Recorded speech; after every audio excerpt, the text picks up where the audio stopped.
Well, kind of jumped in a little bit after I got it filled, but I'll take you guys with me to feed this morning. I just filled up this little feed box here with this pellet blend that we feed, and then I'll grab me a bale of clover hay and we'll get going. Figured I could take you guys along while we feed the lambs and the kids this morning here. This is our hay yard.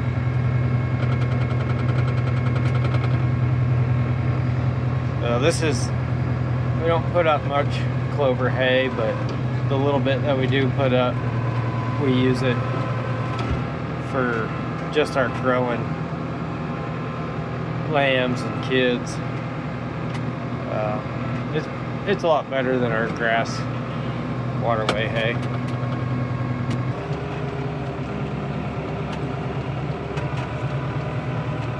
Pretty unusual for us to get this cold this early in the year. I think it's December 2nd, and it was, I don't know, like 11 degrees or something this morning. We got 2 or 3 inches of snow yesterday. Usually doesn't get this cold here until, I don't know, usually a month or so from now. But anyway, so I'll give everybody a little extra feed this morning. There's about 950 lambs and goat kids out here. As you can kind of see, we got these self feeders out here too, but there's a lot of animals out here to get around 5 feeders. So I feed them on the ground every morning. That way everybody can get feed and get, 3/4 full or something, and then just continue to eat at their discretion throughout the day. So I'll kind of show you what I do here. When I get this net wrap cut off this bale, it's never very fun when it's ice and frozen.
Okay, this might be kind of hard to do one-handed, but since that's all I got, because I don't have a GoPro, we'll have to work through it.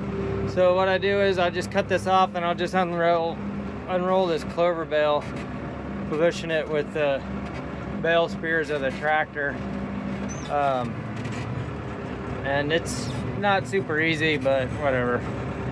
And then I'll just pour their feed on top of this bale. That way that it just doesn't get stomped into the snow.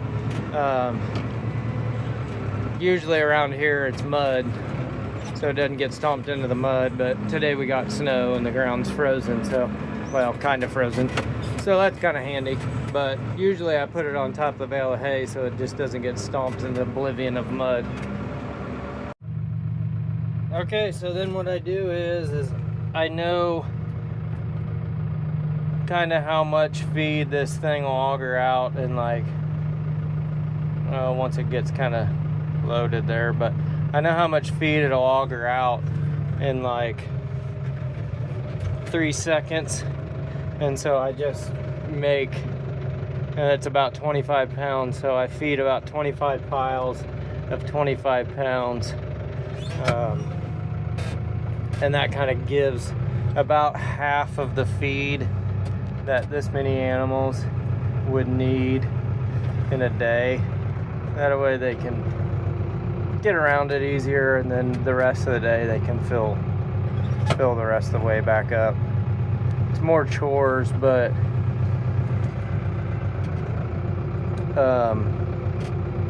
if it gets them fatter quicker, then it's worth it because we can get them gone. These lambs are gaining about 0.5 a day ish, maybe 0.4, and the goats will be about half that. And I think Greg kind of went through it on a video before, but it costs us about $10, pretty close, between $8.50 and $10 to feed them for a 30-day period. And if the lambs are gaining 0.5, and a 70-pound lamb is worth, I don't know what it would be now, probably close to $3, maybe more than, maybe $3.50. And if they're gaining a half a pound a day, which means they're gaining 10 pounds a month or so, maybe 12, and it costs us $10. Well, we doubled our money by feeding them, so it's worth it to get them big, to get them fat. Sometimes it's not worth it to spend that extra feed, but in the sheep game it is. But you can kind of see I got most of them lined out there. There's a few that are still out on the feeders, kind of stragglers. But most of them have come in to feed, so anyway, that's it. I'm gonna put this tractor away and get started on what's next.